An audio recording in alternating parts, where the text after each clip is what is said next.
Merci à vous de m'accueillir ce matin avec mon épouse. Effectivement, je suis bien pasteur à l'église de Cimier. Il y a quelques semaines, des responsables de votre église m'ont chaleureusement invité à venir partager avec vous la parole de Dieu. J'espère que vous allez bien. Alléluia. J'aime bien être près des gens, en fait. J'aime bien être à côté du peuple de Dieu, parce que je crois que c'est bon d'être au contact du peuple de Dieu. Alléluia.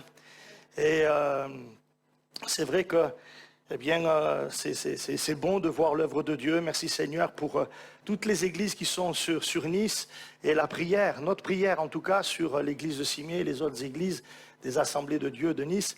Bien, nous prions pour que dans cette ville, il y ait encore plus d'églises, qu'il y ait de plus en plus de chrétiens, de plus en plus de disciples de Jésus, parce que nous croyons que c'est là ce que Dieu veut. Alléluia.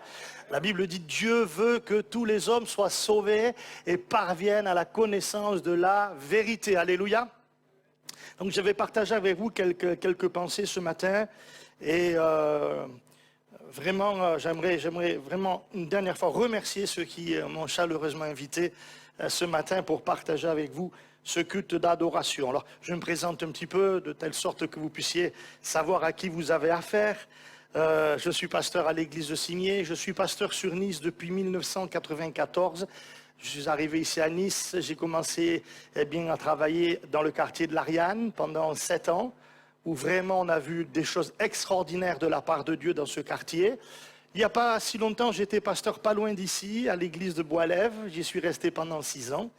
Et puis depuis 2007, je suis pasteur donc à l'église de Cimier et responsable des 5 églises assemblées de Dieu de la ville de Nice. Donc il y a vraiment du travail. Et on bénit le Seigneur parce que quand on travaille pour le Seigneur travaille avec nous. Alléluia. Je suis aussi responsable dans les assemblées de Dieu de France d'un département qu'on appelle la mission intérieure. Cette mission intérieure, elle est séparée en deux entités, le nord, le sud en fait. Et moi, je suis président de la mission intérieure sud. Ça consiste en quoi ? Bien, ça consiste à voir les différents besoins des petites églises, à considérer les ouvertures d'églises aussi dans les villes où il n'y a rien. Et on bénit Dieu, c'est un travail vraiment très, très encourageant, très enthousiasmant. J'aimerais vous dire qu'à l'heure actuelle, je vais essayer de vous encourager ce matin vraiment. À l'heure actuelle, en France, il se passe quelque chose au niveau de l'évangile. Dans toutes les églises que l'on soutient, dans le sud de la France, il y a environ, je crois, 18 églises que l'on soutient. Il y a des églises, ils ont doublé, voire triplé leur auditoire en peu de temps. Il y a une action de Dieu réelle, il y a des cœurs qui sont touchés, bouleversés. Il n'y a pas si longtemps encore, pas loin d'ici, dans le Var, l'église du Luc, en Provence. C'est un ami qui s'est converti à Nice, est devenu pasteur à Nice, est allé ensuite travailler dans le Var, s'est occupé d'abord de l'église de Brignoles, et puis il a eu à cœur le Luc en Provence, où il y avait 4, 5 chrétiens peut-être qui étaient là. Et donc il a fait un travail de pionnier vraiment, et ça a été un travail de longue haleine. On l'a soutenu avec la mission intérieure, on a vraiment été là, pourvoyant aux besoins, etc. Et puis, l'église a commencé à grandir, à se développer. Au bout d'un certain temps, ce frère est parti pour une autre église et un pasteur plus jeune est arrivé. Et en l'espace de peut-être 2 ans, 3 ans, on a vu l'église se développer d'une manière extraordinaire jusqu'à atteindre aujourd'hui plus de 100 personnes dans l'église. Ils ont changé le local, ils ont acheté un local plus grand, et ils ont l'intention d'agrandir encore l'église parce qu'il y a de plus en plus de monde qui vient. Chose extraordinaire, c'est qu'aujourd'hui, maintenant, ils s'installent du côté du golfe de Saint-Tropez, là-bas, à Cogolin, et il y a déjà 15-20 personnes qui suivent les réunions. Il y a une action de Dieu, il y a une œuvre de Dieu qui est en train de se manifester. Partout où on est là, on soutient les églises, il y a vraiment une œuvre glorieuse qui est en train de se produire et on parle beaucoup avec les pasteurs de notre mouvement des Assemblées de Dieu de France et j'aimerais vous dire que partout il se passe quelque chose et notamment au niveau de la jeunesse. Pour vous donner un ordre d'idée, pas si loin que ça, ici à Nice, quand on se retrouvait avec les jeunes il y a 2 ans de cela, 1 an et demi, 2 ans de cela, quand on se retrouvait avec les jeunes, il y avait à peu près 15-20 jeunes aux réunions de jeunesse. À l'heure actuelle, quand les jeunes se rassemblent, il y a au minimum 60 jeunes qui se rassemblent, voire des fois 70. Il y a une action de Dieu parmi la jeunesse extraordinaire. Ils vivent des choses avec Dieu qui dépassent même notre entendement. Il y a une action bien dans le cœur, dans les vies. On a fait beaucoup de baptêmes de jeunes ces derniers temps et vraiment c'est très très réjouissant. Alléluia. Et je voudrais vous encourager à croire que Dieu est capable de secouer notre ville de Nice. Alléluia. Il est capable d'agir dans la ville de Nice d'une manière extraordinaire en fait. Et pour cela, j'aimerais partager quelques paroles de l'Ancien Testament. Et je vais essayer de ne pas être trop long. Sinon, après ma femme, elle va me gronder. Alléluia. Heureusement qu'on a les dames. Hein. Alléluia. Et c'est vrai qu'il y a une actualité brûlante. On pourrait s'arrêter un petit peu sur ce qui se passe au Moyen-Orient, mais même si le texte fond que je vais lire peut nous donner un petit peu un aperçu de ce qui se passe. Mais ce n'est pas le propos ce matin. Vraiment, ce matin, je suis venu pour essayer de vous encourager à croire que votre Église, elle peut se remplir d'âmes nouvelles. Vous le croyez ou pas? Dieu est capable, hein? Il a le pouvoir de faire cela. Jeunes, moins jeunes, hein? n'est pas focalisé que sur les jeunes, ne vous inquiétez pas. Hein. La semaine dernière, dimanche dernier, on a baptisé 5 personnes. C'était des personnes entre 40 et 65, 66 ans. Il n'y a pas que des jeunes qui se convertissent, alléluia. Hein. Quand j'ai dit 40, c'est jeune encore, vous inquiétez pas. Hein. Je vois certains déjà qui commencent à me regarder de travers. Il a dit 40, on était plus jeunes. Non, non, non, vous êtes encore jeunes, vous inquiétez pas. Puis ça dépend de l'état d'esprit. Il y a des gens à 80, ils sont jeunes. Hein. Il y a des jeunes à 20 ans, ils sont vieux déjà. C'est vrai, hein? Alors je vais lire avec vous quelques versets. On va lire dans le livre de Josué au chapitre 1er, à partir du verset 10. Le livre de Josué, c'est pas grave si je fais une lecture un peu longue. Ça ne vous dérange pas? C'est la Bible. Josué donna cet ordre aux officiers du peuple. Parcourez le camp et voici ce que vous commanderez au peuple. Préparez-vous des provisions, car dans 3 jours, vous passerez ce Jourdain pour aller conquérir le pays dont l'Éternel, votre Dieu, vous donne la possession. C'est un pays donné par Dieu. Josué dit aux Reubénites et aux Gadites et à la demi-tribu de Manassé, rappelez-vous ce que vous a prescrit Moïse, serviteur de l'Éternel, quand il a dit, l'Éternel, votre Dieu, vous a accordé du repos et vous a donné ce pays. Vos femmes, vos petits-enfants et vos troupeaux resteront dans le pays que vous a donné Moïse de ce côté-ci du Jourdain. Mais vous tous, hommes vaillants, vous passerez en armes devant vos frères et vous les aiderez, jusqu'à ce que l'Éternel ait accordé du repos à vos frères comme à vous, et qu'ils soient aussi en possession du pays que l'Éternel, votre Dieu, leur donne. Puis vous reviendrez prendre possession du pays qui est votre propriété, et que vous a donné Moïse, serviteur de l'Éternel, de ce côté-ci du Jourdain, vers le soleil levant. Ils répondirent à Josué en disant, nous ferons tout ce que tu nous as ordonné, nous irons partout où tu nous enverras. Nous t'obéirons entièrement comme nous avons obéi à Moïse. Veuille seulement l'Éternel ton Dieu être avec toi, comme il a été avec Moïse. Tout homme qui sera rebelle à ton ordre et qui n'obéira pas à tout ce que tu lui commanderas sera puni de mort. Fortifie-toi seulement et prends courage. Josué, fils de Nun, fit partir secrètement de Sittim 2 espions en leur disant, allez examiner le pays, en particulier Jéricho. Ils partirent et ils arrivèrent dans la maison d'une prostituée qui se nommait Rahab et ils y couchèrent. On dit au roi de Jéricho, voici des hommes d'entre les enfants d'Israël sont arrivés ici cette nuit pour explorer le pays. Le roi de Jéricho envoya dire à Rahab, fais sortir les hommes qui sont venus chez toi, qui sont entrés dans ta maison, car c'est pour explorer tout le pays qu'ils sont venus. La femme prit les 2 hommes et les cacha, et elle dit, il est vrai que ces hommes sont arrivés chez moi, mais je ne savais pas d'où ils étaient. Et comme la porte a dû se fermer de nuit, ces hommes sont sortis. J'ignore où ils sont allés. Hâtez-vous de les poursuivre et vous les atteindrez. Elle les avait fait monter sur le toit et les avait cachés sous des tiges de lin qu'elle avait arrangées sur le toit. Ces gens les poursuivirent par le chemin qui mène au gué du Jourdain et l'on ferma la porte après qu'ils furent sortis. Avant que les espions se couchent, Rahab monta vers eux sur le toit et leur dit, l'Éternel, je le sais, vous a donné ce pays. La terreur que vous inspirez nous a saisis et tous les habitants du pays tremblent devant vous, car nous avons appris comment à votre sortie d'Égypte, l'Éternel a mis à sec devant vous les eaux de la mer Rouge, et comment vous avez traité les 2 rois des Amoréens au-delà du Jourdain, Sion et Og, que vous avez dévoués par interdit. Nous l'avons appris et nous avons perdu courage, et tous nos esprits sont abattus à votre aspect, car c'est l'Éternel, votre Dieu, qui est Dieu, en haut dans les cieux, et là ça nous intéresse, et en bas sur la terre. Et maintenant je vous prie, jurez-moi par l'Éternel que vous aurez pour la maison de mon Père la même bonté que j'ai eue pour vous. Donnez-moi l'assurance que vous laisserez vivre mon père, ma mère, mes frères, mes sœurs et tous ceux qui leur appartiennent, et que vous nous sauverez de la mort. Ces hommes lui répondirent, nous sommes prêts à mourir pour vous, si vous ne divulguez pas ce qui nous concerne, et quand l'Éternel nous donnera le pays, nous agirons envers toi avec bonté et fidélité. Amen, c'est la parole de Dieu. Voilà, j'aimerais voir un petit peu d'abord le contexte dans lequel se déroule ce récit, cette histoire.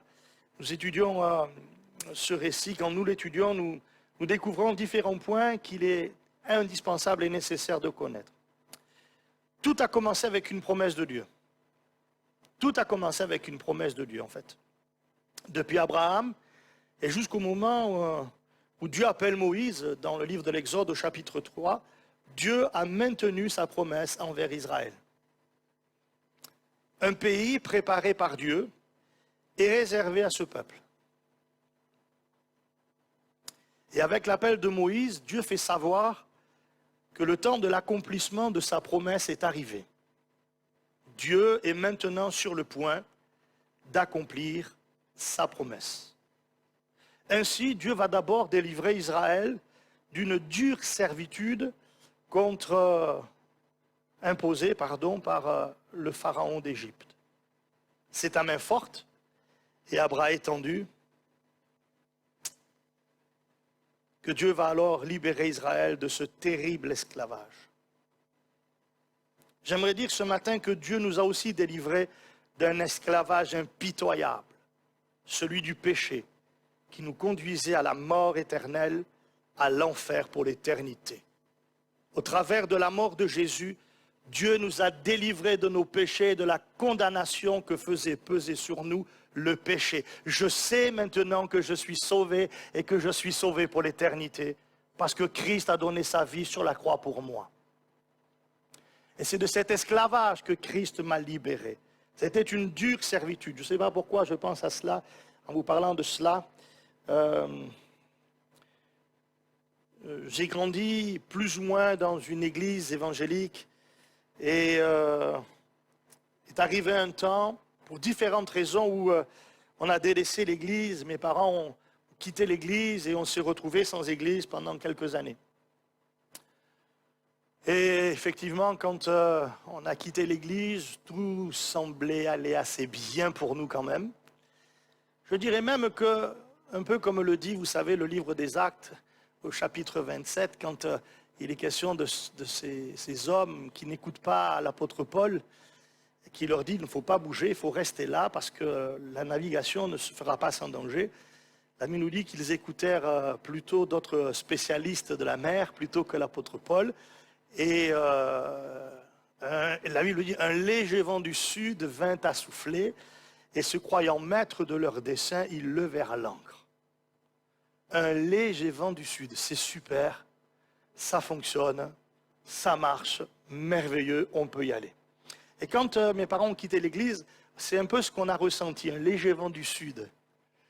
Ah, c'était agréable, il n'y avait pas de problème, il n'y avait pas de difficulté, tout allait bien. Mon père avait un bon travail, on gagnait beaucoup d'argent, à la maison tout allait bien, voilà, il n'y avait pas de soucis, pas de problème. C'était le léger vent du sud qui venait à souffler. Mais si vous regardez Acte 27, juste après ça, il est dit, mais bientôt un vent impétueux se déchaîna sur l'île. Et on n'y a pas échappé. Le vent impétueux s'est levé dans notre maison. Quelques années plus tard, après avoir quitté l'église, on a subi de plein fouet la difficulté, la détresse, puisque ma mère est tombée malade et elle est tombée gravement malade et elle faisait une dépression nerveuse comme je ne la souhaite à personne. C'était très compliqué à la maison, très difficile à la maison. Elle prenait plus de 20 médicaments par jour, elle ne dormait plus, elle ne mangeait plus. était en train de dépérir complètement. Elle n'avait qu'une seule idée en tête, ça arrivait assez souvent, c'était de se supprimer la vie. Et j'ai vu ma mère se mettre, on habitait au 4e étage d'un immeuble, et j'ai vu ma mère sortir sur le balcon avec une seule idée en tête, c'était de se jeter dans le vide.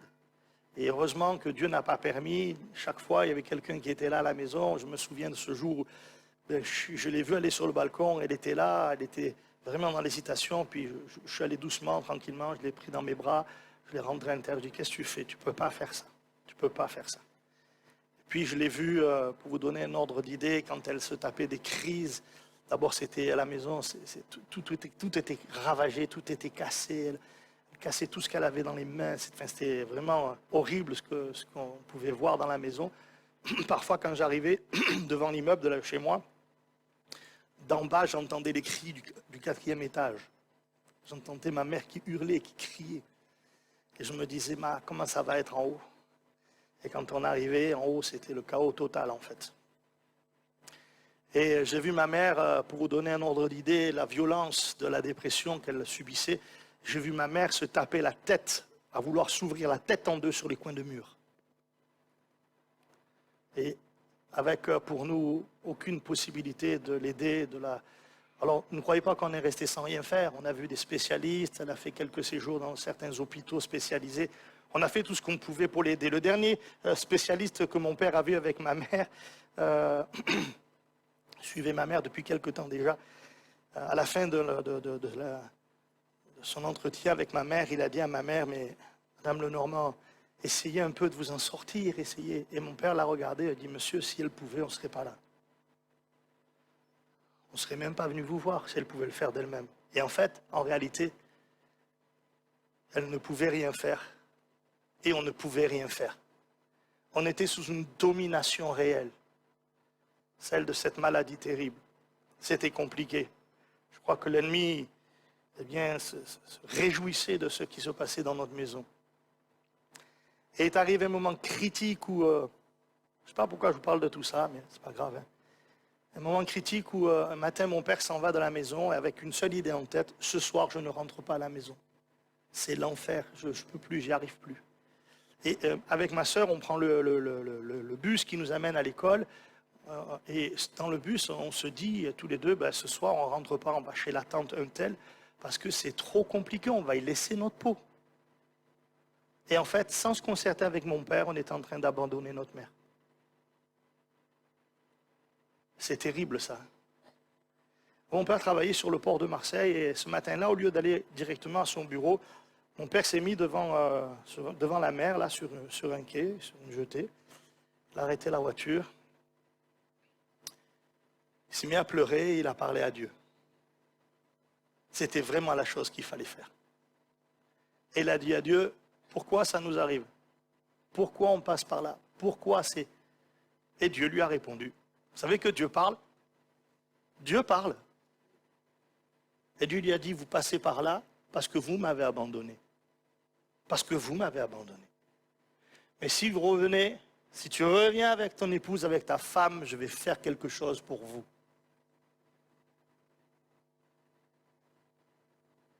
Dans la journée avec ma sœur, moi j'ai été travailler d'une manière, mais il n'y avait qu'une pensée en moi, quoi. On va laisser ma mère, on va l'abandonner. Et à la fin de la journée d'école, je retrouve ma sœur pour rentrer à la maison et dans le bus, on se dit tous les deux, non, on ne peut pas faire ça, on ne peut pas l'abandonner, on n'a pas le droit d'agir de cette manière-là, on va rentrer à la maison.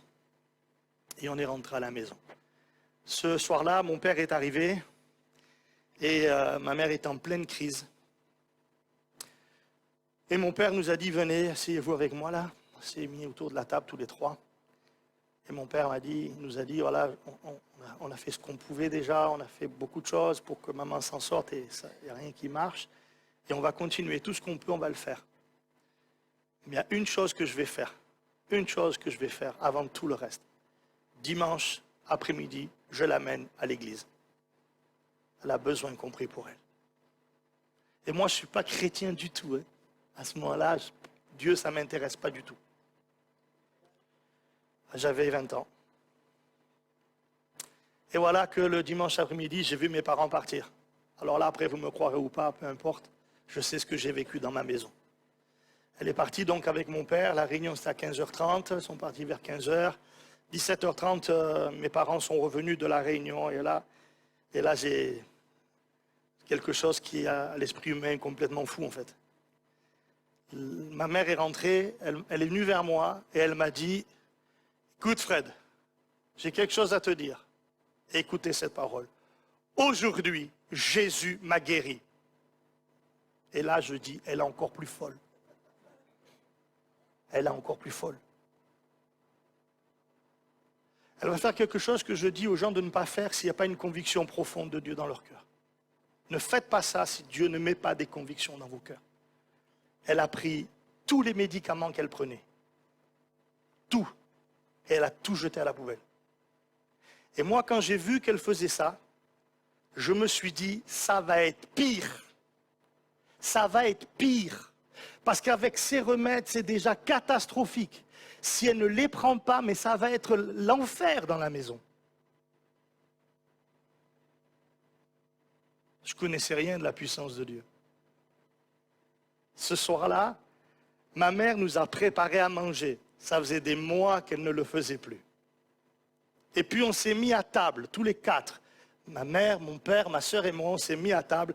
Et mon père, avant de manger, a dit, « Je vais rendre grâce à Dieu. Merci Seigneur pour ce que tu as fait. Merci pour ce repas. » Je dis, ça va plus. Et le soir, ma mère est allée se coucher tranquillement.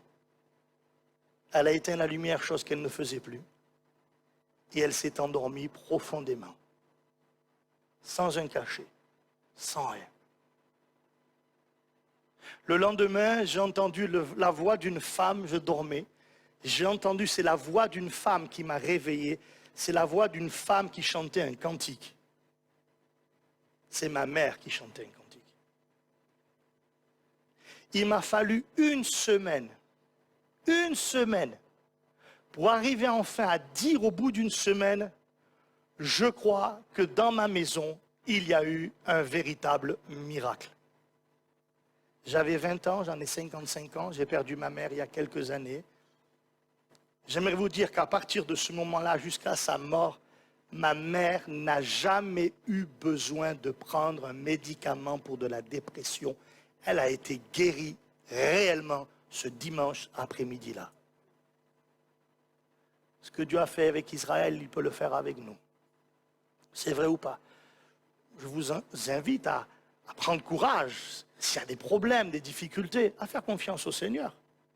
À demander à notre Dieu, dont la Bible dit qu'il ne change pas. Jésus-Christ est le même hier, aujourd'hui et éternellement. Je pensais à cela ce matin, je ne sais pas pourquoi. Je me dis, mais c'est bizarre, les gens qui sont chrétiens et qui disent non, les guérisons, les miracles, c'est plus pour aujourd'hui. Et je crois que plus que jamais, on a besoin de voir Dieu agir. Alléluia.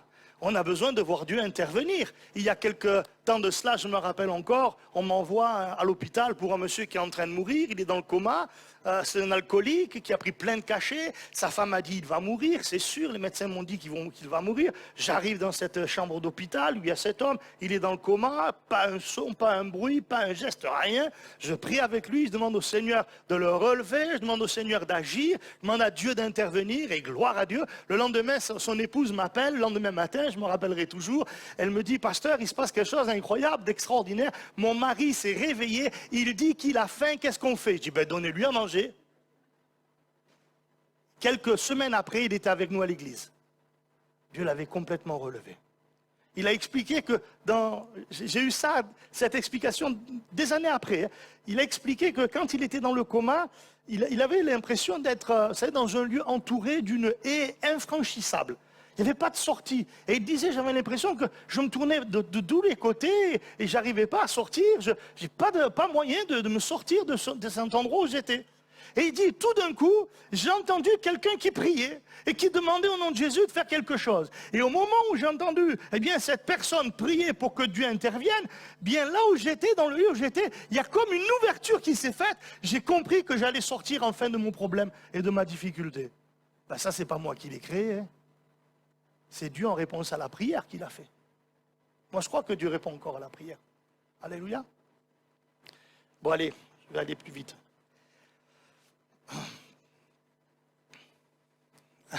Hein? Non, non, non. Non, non, c'est sûr, ça ne durera pas 2 heures. Hein. Que Dieu soit béni pour cette grande délivrance que Dieu nous accorde, notamment du péché. Et après cette grande délivrance, Dieu va alors conduire Israël vers le pays promis à ses pères, Abraham, Isaac et Jacob. La Bible nous apprend alors que ce peuple va passer à côté de la réalisation, la génération là, de Moïse, va passer à côté de la réalisation de la promesse en sa faveur. Toute une génération va passer à côté. Et au lieu d'entrer dans le pays promis, cette génération va tourner dans le désert pendant 40 ans. Cette génération va alors se priver de la promesse que Dieu leur avait faite. Je passerai sur les raisons de cette triste réalité et vous pourrez lire, eh bien pour cela, 1 Corinthiens 10 et Hébreux chapitre 3 et vous allez voir pourquoi cette génération n'est pas entrée dans le pays que Dieu leur avait promis. C'était pour eux. Hein. Dieu avait dit à Moïse, retourne en Égypte, délivre mon peuple qui est dans l'esclavage et conduis-le dans le pays que j'ai préparé pour eux. Conduis-le dans le pays de la promesse, pays où coule le lait, le miel. C'était pour eux, c'était pour cette génération. Hein. Mais à cause de certaines réalités que vous pouvez découvrir dans 1 Corinthiens 10 et Hébreux 3, eh bien cette génération n'est pas entrée dans le pays de la promesse. Pour revenir au contexte qui concerne notre récit, la Bible nous révèle que Moïse, serviteur de l'Éternel, l'homme de Dieu, celui qui fut envoyé par Dieu comme un libérateur pour Israël, est mort. On est à ce moment-là. Moïse vient de mourir. Mais le Dieu de Moïse, lui, n'est pas mort. Notre Dieu est vivant pour l'éternité, alléluia. Il est l'Éternel. Moïse est mort, mais pas Dieu. Et c'est alors que Dieu va se tourner bien vers cet homme, vers ce serviteur que sera Josué. Dieu est vivant et il le reste pour toujours. On a pleuré Moïse 30 jours, mais l'esprit qui était sur Moïse va maintenant reposer sur Josué, après que l'homme de Dieu, l'homme qui était Moïse, ait posé ses mains sur lui. Bien-aimés, comprenons bien ceci, l'esprit qui est venu revêtir Christ est maintenant répandu sur l'Église du Seigneur, Romains chapitre 8, verset 11. Josué s'est vu alors confier une tâche, celle de conduire Israël dans le pays promis, de prendre possession de la promesse que Dieu avait faite à ce peuple. Quand Jésus nous a sauvés, c'est avec l'intention, le désir et la volonté de nous conduire dans une vie nouvelle. Vous le croyez? Une vie nouvelle où les promesses de Dieu vont alors se réaliser. Ou une vie dont Jésus dit qu'elle est abondante. Je suis venu afin que mes brebis aient la vie et qu'elle ait avec abondance. Comprenons bien ceci, c'est par le Saint-Esprit que cela est rendu possible. Alors, quelques questions peuvent se poser. Voyons-nous cette vie abondante dont parle Jésus dans Jean chapitre 10, me semble-t-il? Voyons-nous cette vie abondante, cette vie riche, pleine, entière, glorieuse, se réaliser en nous? Sommes-nous entrés dans la vie glorieuse d'un enfant racheté par Dieu? Ou bien avons-nous le sentiment que notre vie chrétienne n'est pas comme elle nous est révélée et proposée dans le Nouveau Testament? Notre vie ressemble-t-elle à ce que Dieu promet, à ce que Dieu propose dans sa parole? Si cela n'est pas le cas, sondons nos cœurs devant Dieu pour en découvrir les raisons et réclamons sa grâce afin de voir cette vie se réaliser en nous. Josué va maintenant traverser le Jourdain avec tout le peuple. La conquête va bientôt commencer. Et nous voyons ce texte que j'ai lu avec vous ce matin sur lequel on va s'arrêter quelques instants. Josué s'adresse au peuple et il leur dit ceci, préparez-vous des provisions. La conquête va être longue, ça ne sera pas simple, mais on va y aller. Et donc, vous avez besoin de vous préparer des provisions. Et ici, il est question de 3 jours. 3 jours. 3 jours de préparation avant de rentrer dans le pays de la promesse. Vous savez que pour les apôtres, avant de rentrer dans la vie que Dieu avait prévue pour eux, cette vie extraordinaire qu'on découvre notamment dans le livre des Actes, eh bien pendant, non pas 3 jours, mais eux, pendant 3 ans, ils vont passer du temps avec Jésus et le Seigneur va les préparer pour la tâche à laquelle il les a appelés. 3 ans avec Jésus. Bah, ça devait être formidable, ça, hein, vous ne croyez pas? 3 ans. 3 ans de préparation, 3 ans de formation théologique et pratique, dans le but d'exercer ensuite leur ministère et de conquérir pour Christ afin d'établir son royaume ici-bas. Paul fut aussi pendant un temps mis à l'écart, afin de se préparer au saint ministère.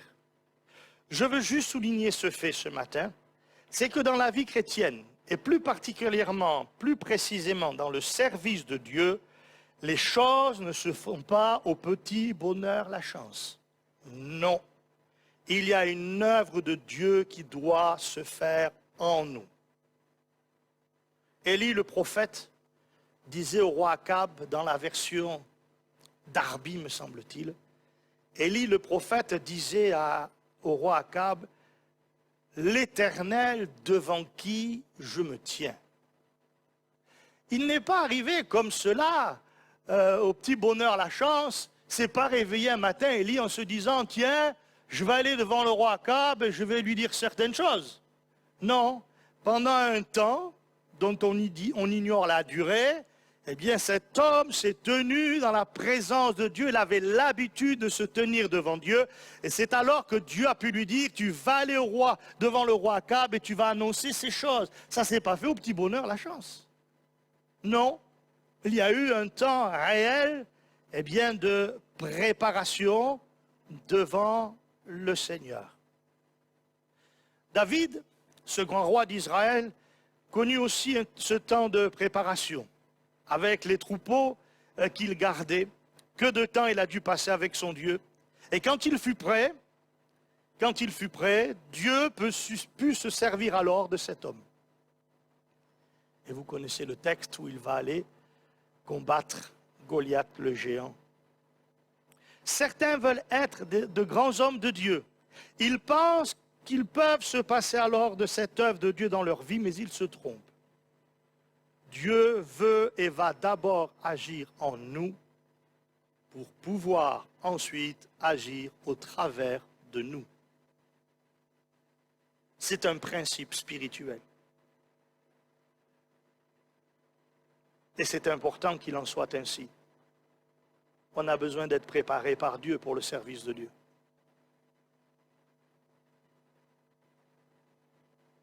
On ne peut pas aller comme cela au combat spirituel avec aucune préparation, aucune arme spirituelle dont le Seigneur va nous revêtir véritablement. C'est dangereux de faire cela.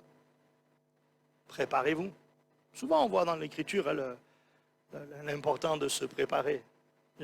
Alors je parlais de Moïse. 40 ans dans le désert. Que Dieu le façonne, Dieu le prépare. Pour qu'ensuite Dieu lui dise, maintenant tu vas aller délivrer Israël. 40 ans de préparation. Alors je ne dis pas qu'il va falloir 40 ans, vous inquiétez pas. Mais je parle d'un état d'esprit, d'un état de cœur, où on laisse Dieu agir dans notre vie, où on donne à Dieu l'occasion de le faire. Et je dis bien, et j'emploie bien les mots qu'il faut maintenant, où l'on donne à Dieu l'occasion, la possibilité d'agir dans notre vie, parce qu'on prend le temps, eh bien, de vivre quelque chose dans sa communion.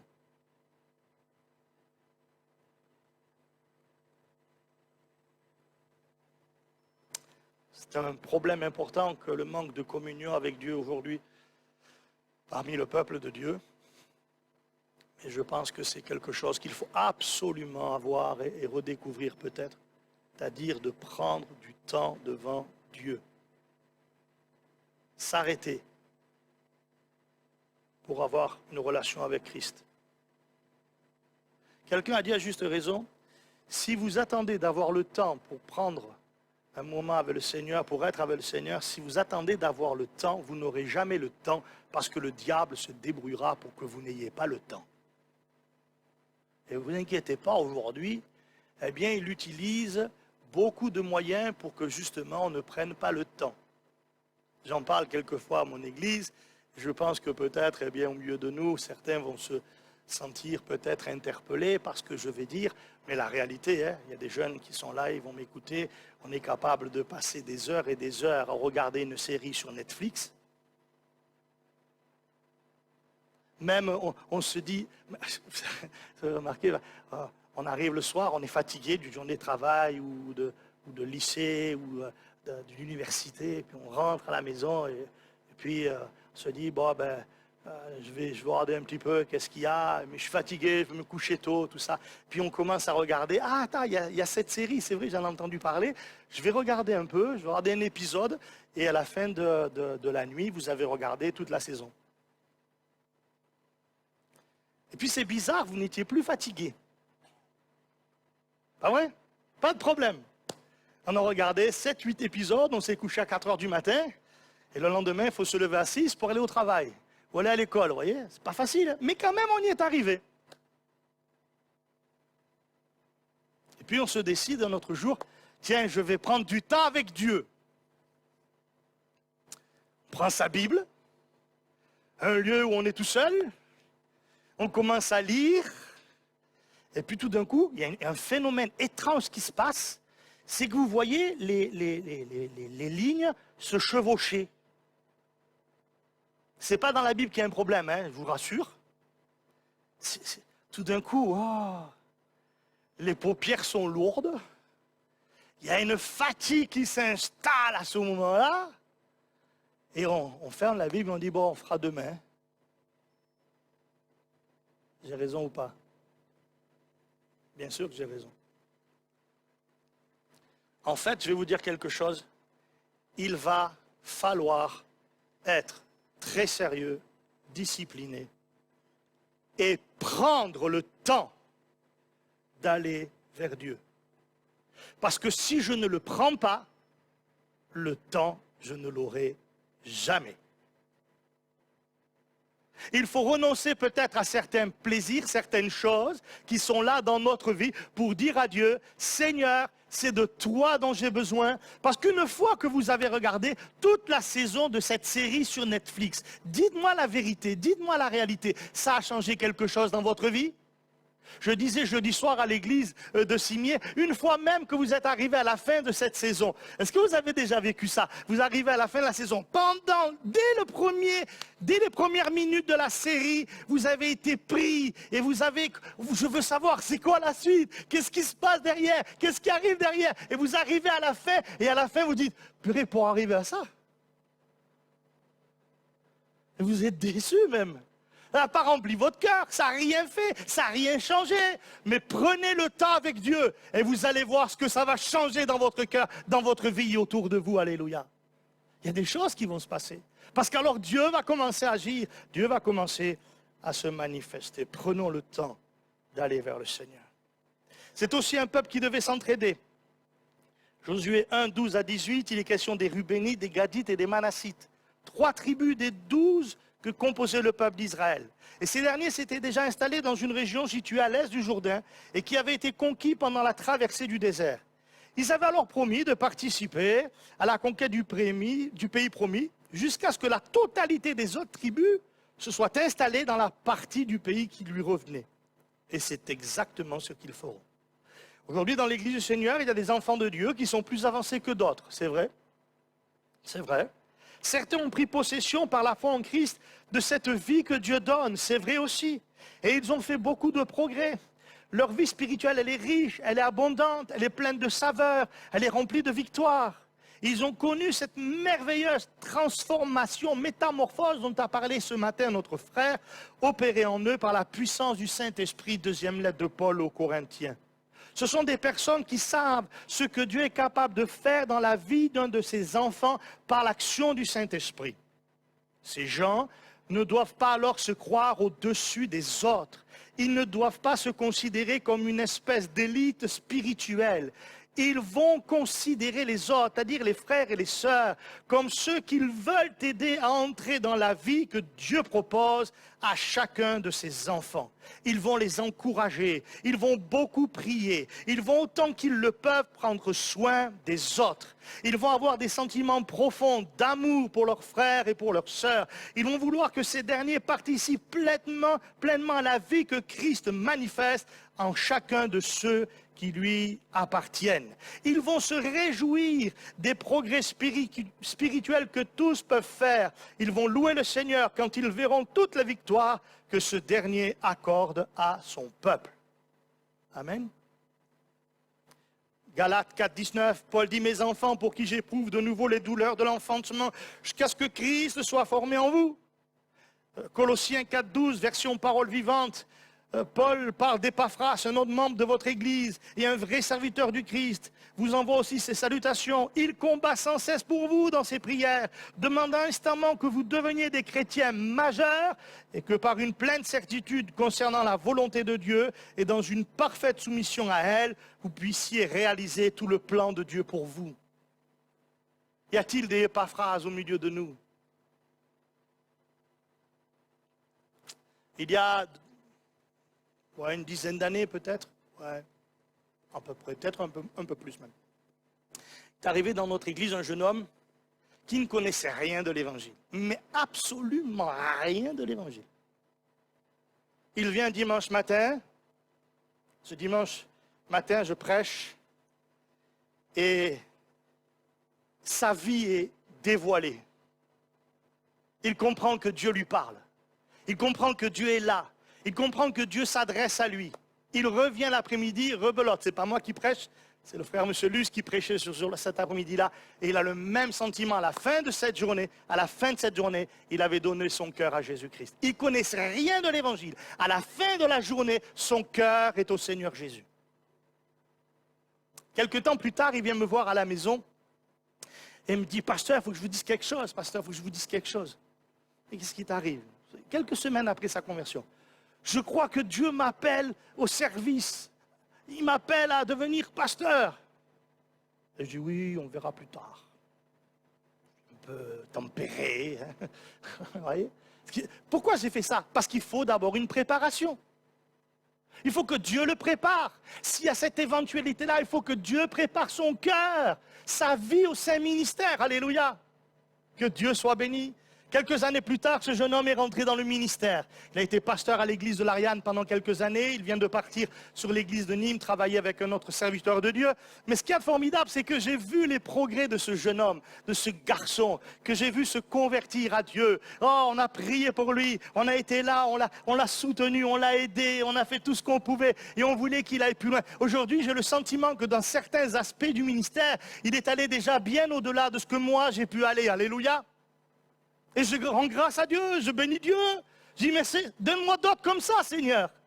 Alléluia. Dernièrement, il est parti à Madagascar faire une mission avec d'autres pasteurs. Ils étaient toute une équipe là. Ils sont partis pour évangéliser une ville. Ils ont construit 4 murs, mis des toiles là, des tôles là, pour que dans le quartier où ils ont prêché, ils aient une église et que de suite, eh bien, les gens qui se convertissaient puissent avoir une église. Et ils ont fait une mission dans les différents quartiers de la ville notamment.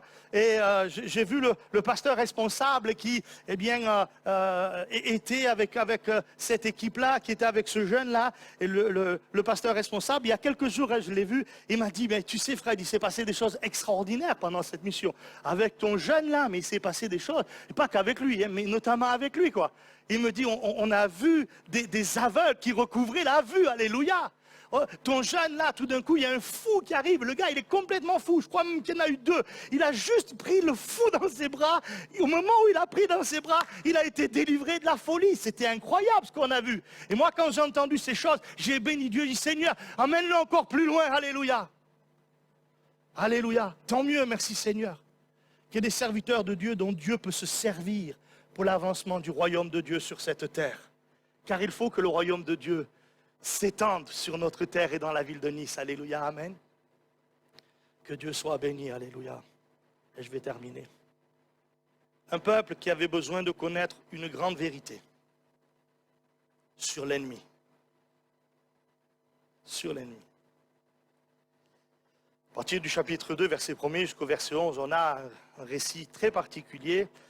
Et ici, il est important de se souvenir que lorsque Moïse, dans le désert, a envoyé 12 espions pour explorer le pays, 10 d'entre eux, quand ils sont revenus, ont décrié le pays. Sur un point, les 12 étaient d'accord. Le pays que Dieu nous a réservé, nous donne, c'est un pays extraordinaire, avec une abondance qu'on n'imagine même pas. C'est un pays où coule le lait et le miel. Et quand ils sont revenus, je ne sais pas si vous vous rappelez de ça, ils sont revenus avec une grappe de raisin qu'il a fallu porter à 2. OK? Il y a quelque temps, il y a ma belle-sœur, la sœur de mon épouse, qui est la femme d'un pasteur aussi.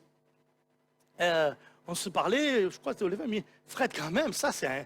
Enfin, tu imagines une grappe de raisin que tu es obligé de porter à 2? Il faut que ça soit costaud, hein? Comme grappe de raisin, non? Curieux. Après la conversation, j'ai dit, je vais aller voir sur Internet. Si ça existe, une chose pareille. Alors, je suis allé sur Internet, j'ai commencé à taper grappe de raisin, kilo, lourd, tout ça. Bah, j'ai vu des photos. Des grappes de raisin qu'on est obligé de porter à 2. Tellement elles sont énormes.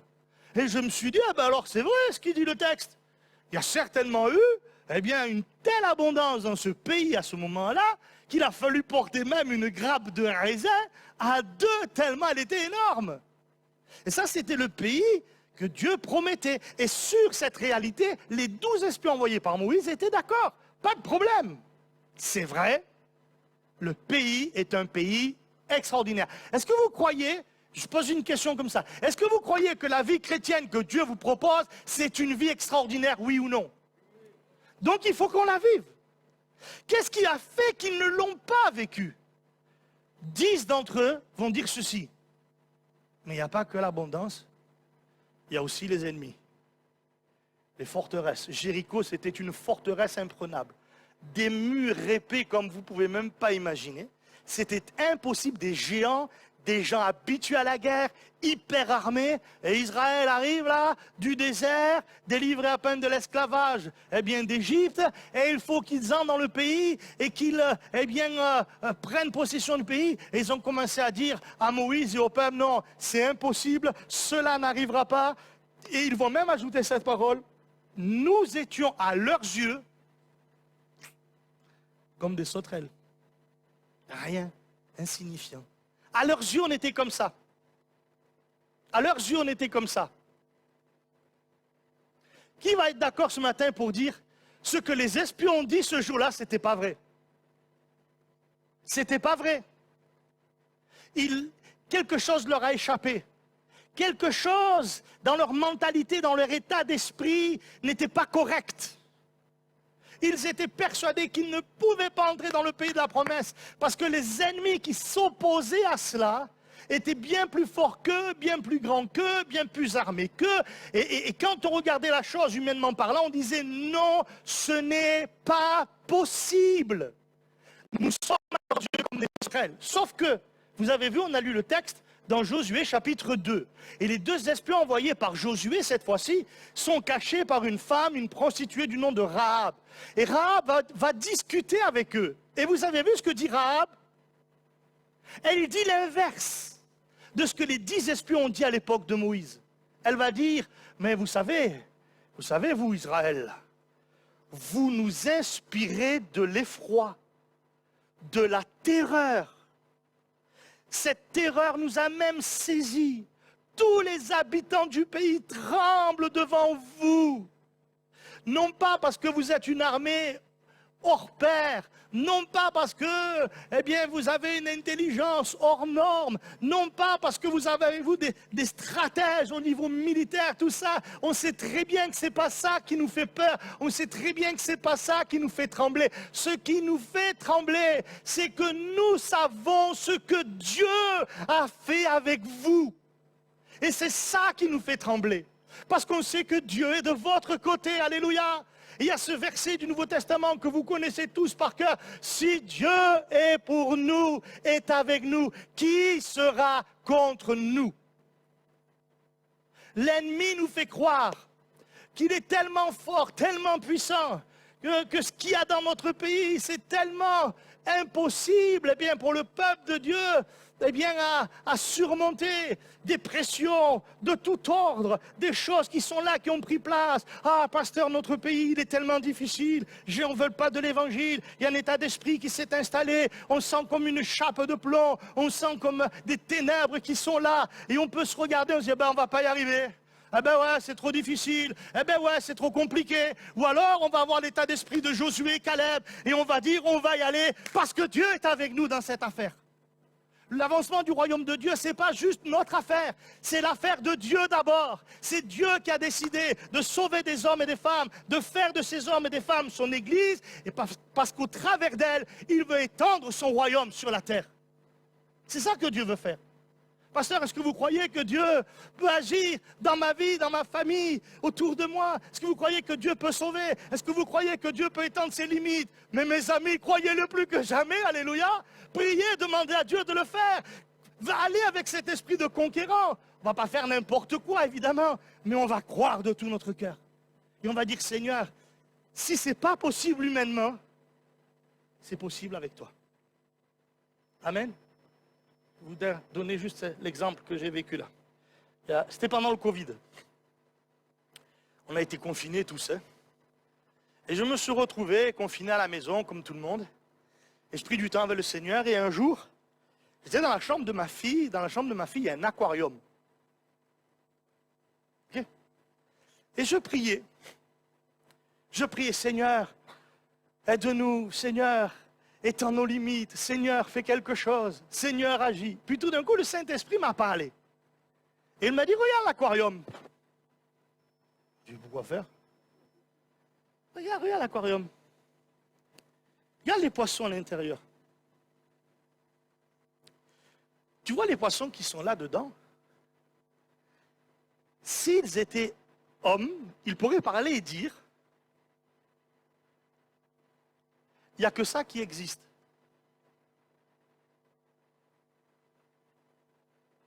Il n'y a que l'aquarium qui existe. Je suis dedans, je vois que ça. Je dis oui, Seigneur, évidemment. Il me dit, ben, tu vois, tu es un peu comme ces poissons, toi. Oui, tu es un peu comme eux. Je t'ai déjà montré des choses, j'ai déjà agi, mais tu crois que je suis encore limité? Mais moi, je suis plus grand que ton aquarium. Hein. Il faut que tu sortes de ton état d'esprit, de ta mentalité d'incrédule, de quelqu'un qui ne croit pas que Dieu est capable de faire ce que je dis dans ma parole. Parce que je peux faire infiniment au-delà de ce que tu demandes ou ce que tu penses. Parce que je suis bien plus grand que tes pensées, bien plus grand que ta mentalité, bien plus grand que tout et que tous. Et en un instant, je peux tout changer si je le veux. Il a fini en me disant, sors un poisson de ton aquarium et amène-le sur la promenade des Anglais. Et là, tu dis au poisson, regarde. Et le poisson, il va dire, waouh, waouh, je croyais qu'il n'y avait qu'un aquarium. J'étais enfermé, coincé, cloîtré dans mon aquarium. Mais en fait, il y a une immensité. Il y a une immensité. Eh bien, je vais vous dire, avec Dieu, il y a une immensité. Mais on n'arrive pas à le croire, on est coincé dans notre aquarium. Oh Seigneur, aide-nous, alléluia. Fais-nous sortir de notre aquarium spirituel. Montre-nous qu'il y a une étendue vaste, Il y a un pays extraordinaire. Il y a une vie glorieuse que tu veux partager avec nous, Seigneur. Dans cette vie, tu veux agir, non seulement en nous, mais au travers de nous. Que son nom soit béni. Alléluia. En 2007, quand je prends l'église de Cimier, j'ai déjà 3 enfants, 3 garçons. Et je prie parce que je tremble, j'ai peur de prendre la responsabilité que l'on me demande de prendre. Et cette nuit-là, je n'arrive pas à dormir, alors je prie. Et je prie tout mon cœur et le Seigneur me conduit ce jour-là à lire dans ma lecture quotidienne, à lire un chapitre du prophète Ésaïe. Je tombe sur ce chapitre, à la fin de ce chapitre, je dis à Dieu, si tu fais ça, je suis d'accord, je vais où tu veux, Seigneur.